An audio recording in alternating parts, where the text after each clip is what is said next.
नमस्कार। अष्टांग हृदय निदान स्थान प्रथमोऽध्यायः सर्वरोग निदानम श्लोक 2 द्वितीय 2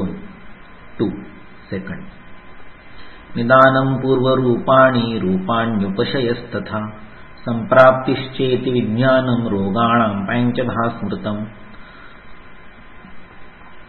तो इस श्लोक में रोगों का पंचधा विज्ञान इसका उल्लेख हुआ है।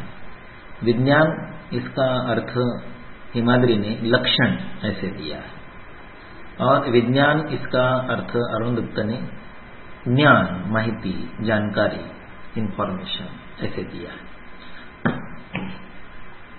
तो बोधन के रूप में ये 5 पॉइंट्स हमारे लिए उपयोगी है। रोग की दृष्टि से, रोग का बोधन होने की दृष्टि से ये 5 विषय हमने ध्यान में लेने चाहिए।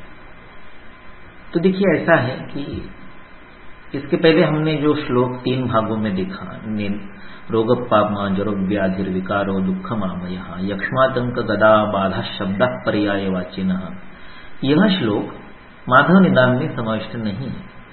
हम निदाने माधव श्रेष्ठ ऐसा कहते हैं, समझते हैं, एक प्रसिद्ध लोकोक्ति है आयुर्वेद में। किंतु आश्चर्य की बात यह है कि जो माधव निदान या मूल ग्रंथ का नाम रोग विनिश्चय, ये सोपद्रवारिष्ट निदान लिंगो निबध्यते रोग विनिश्चयोयम, इस दृष्टि से, इस प्रयोजन से प्रवृत्त हुआ है, उसमें रोग के पर्यायों नामों का उल्लेख ही नहीं है। आप कहोगे यार, आप हर बार किसी न किसी चीज का नुस्ख निकाल के, दोष निकाल के, उणियों कमतरता, डिफिसिट बताते रहते हो। नहीं, ऐसा नहीं है। जब हम देखिए, आप श्रेष्ठ किसे कहोगे? जो नियर टू परफेक्ट है या उपलब्ध अन्य संसाधनों से श्रेष्ठ है, उसे आप श्रेष्ठ कहोगे। सुपरलेटिव कुछ तो होना चाहिए, बाकी उपलब्ध उसी विषय के संसाधनों की, रिसोर्सेज की तुलना में।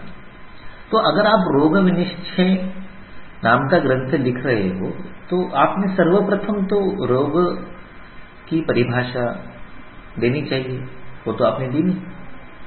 पंचनिदान नाम का आपका जो प्रथम अध्याय आता है, जिस पर विजय रक्षित जैसे अत्यंत बुद्धिमान टीकाकार ने बहुत ही विस्तृत टीका लिखी है।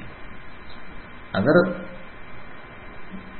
अष्टांग हृदय निदान स्थान के प्रथम अध्याय के प्रथम श्लोक पर 3 पार्ट में हो जाए, इतना व्याख्यान सविस्तर दिया जा सकता है मेरे जैसे अल्पबुद्धि व्यक्ति के द्वारा, तो विजय रक्षित कितना लिखता रोग पापमा जरो व्याधि इस पर।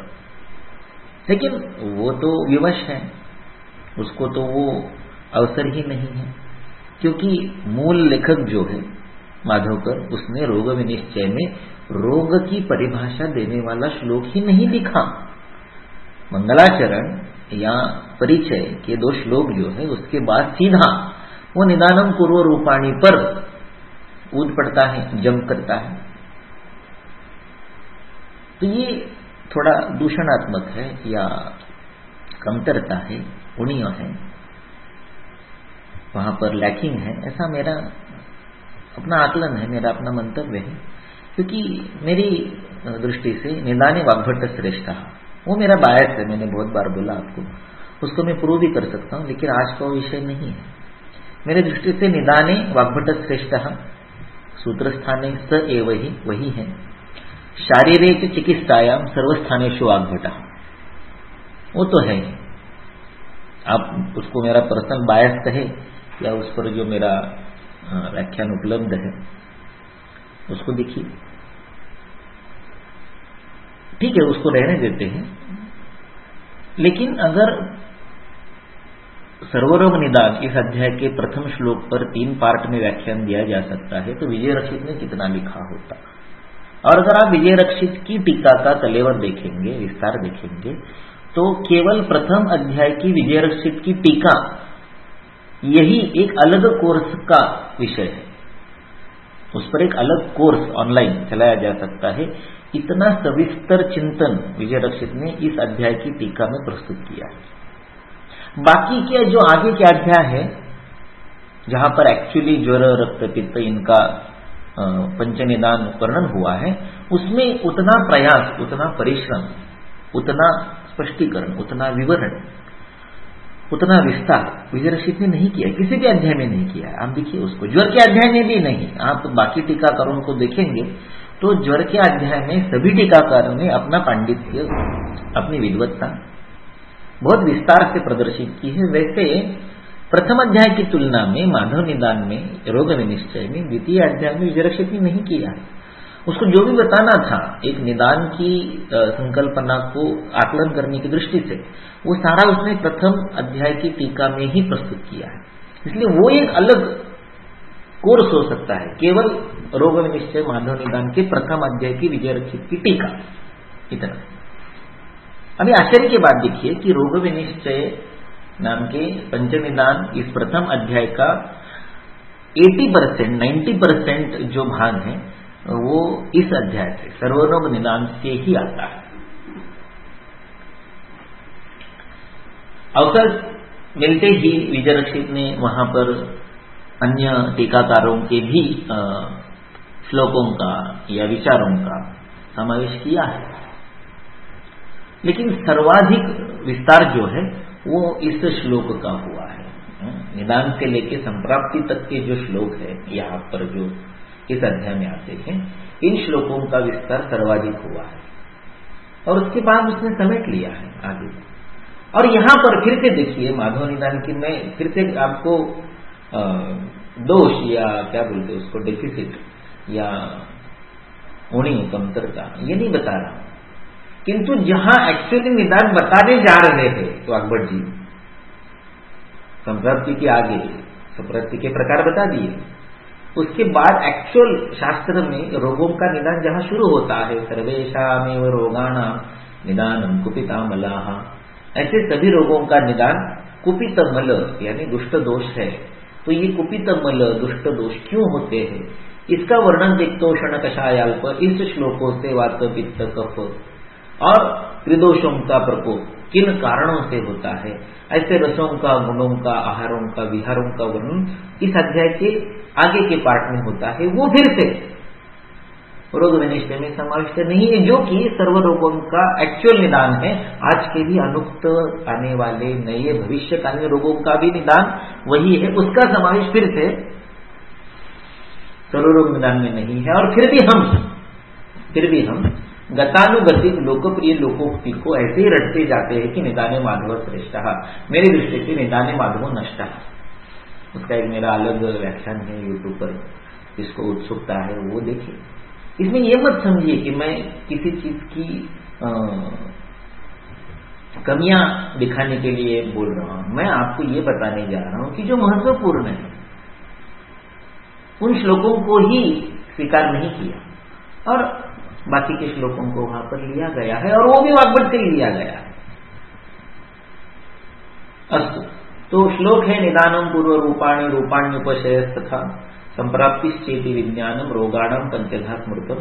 रोगों का विज्ञान 5 प्रकार का होता है, पंचधा। मैंने अनेकों व्याख्यानों में बताया कि धा यह शब्द शैली, प्रकार, पैटर्न, स्टाइल के लिए आता है।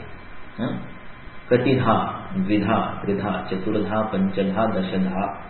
तो धा जो होता है ये प्रकारों के लिए आता है। दा जो होता है ये कालवाचक, वारंवारिता, फ्रीक्वेंसी के लिए आता है।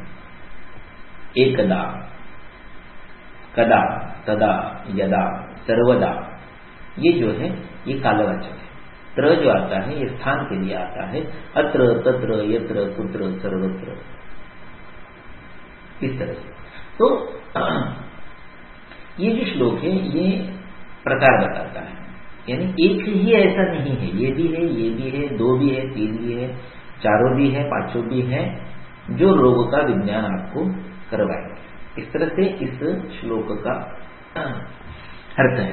बाकी इसमें विस्तार तो औरंगजेब ने किया है, किंतु हेमाद्रि ने इसका विस्तार नहीं किया, केवल उसने बताया कि विज्ञानम इति लक्षणम, बस इतना कह के उसने छोड़ दिया। औरंगजेब ने उसका थोड़ा बहुत उदाहरण देने का प्रयास किया है। तो देखिए ऐसा है कि हम अगर विज्ञान की बात कर रहे हैं, ज्ञान की बात कर रहे हैं, इंफॉर्मेशन की बात कर रहे हैं, तो उसमें उत्पादन नाम की विषय की चर्चा अप्रस्तुत है। और दूसरी बात, अगर हम जानकारी की बात कर रहे हैं तो निदान से रोग का विज्ञान नहीं होता है, ऐसा मेरा वैयक्तिक मत है। क्यों? क्योंकि निदान जिसे हमारे शास्त्र में कहा जाता है वो 99% प्रसंगों में प्राधानिक निदान नहीं होता है, वो व्यभिचारी निदान ही होता है। व्यभिचारी निदान कहने से ज्यादा अच्छा है कि वो संभावनात्मक निदान होता है, जिसे आज की भाषा में हम रिस्क फैक्टर कह सकते हैं। रिस्क फैक्टर कि तंबाकू सेवन से कैंसर होता है, ये निदान नहीं है। अगर निदान होता तो सभी तंबाकू सेवन करने वालों को कैंसर होना अवश्यंभावी हो जाता। वो प्राधानिक निदान नहीं है, वो रिस्क फैक्टर है, जिसे संभावना कह सकते हैं। इसीलिए निदान को रोग का बोधक हेतु कहना, विज्ञान कहना उतना योग्य नहीं है। निदान से रिस्क फैक्टर पता चलता है, संभावना पता चलती है। ज्ञान या विज्ञान नहीं होता है, क्योंकि वो निश्चयात्मक नहीं है। जो प्राधानिक है उसको भी व्यभिचरित्व आ सकता है, क्योंकि अगर आप चरक सूत्र 28 देखेंगे तो वहां लिखा है नहीं सर्वाणी अपथ्यानि तुल्य दोषाणी, अर्थात सभी अपथ्य तुल्य दोष कर, तुल्य दोषों को निर्माण करने वाले, एक समान दोष प्रकोप करने वाले नहीं होते हैं। मान लो कि सभी अपथ्यों ने दोष निर्माण किया ही, दोष दृष्टि की ही, तो भी न च सर्वे दोषाः तुल्य बला, जो दोष प्रकोप होगा वो उतना बलवान होगा ही, ऐसे नहीं है। और अगर दोष प्रकोप बलवान हुआ तो भी वो दोष प्रकोप जिस शरीर में हुआ है, अगर वो शरीर व्याधि क्षम है तो रोग नहीं होगा। और अपथ्य सेवन कम है, दोष दृष्टि कम है, दोषों की दृष्टि का बल कम है, लेकिन शरीर व्याधि क्षम नहीं है, प्रो डिसीज है, प्रोन टू डिसीज है, एंड्योरेंस नहीं है, तो व्याधि होगा। यानी निदान व्याधि बोधक नहीं होता है, निदान रिस्क फैक्टर हो सकता है। निदान का रोग बोधत्व बहुत ही दुष्कर है, यथा विषादी, लेकिन विष से रोग नहीं होता, विष से मृत्यु होता है। तो वो जो प्राधानिकत्व है, निश्चित ज्ञान है, वो इतना कॉमन नहीं है कि जिसको अग्रक्रम के रूप में निदान यह व्याधि बोधक होता है ऐसे कहना। निदान व्याधि उत्पादक जरूर होता है, बोधक नहीं होता है। अस्तु।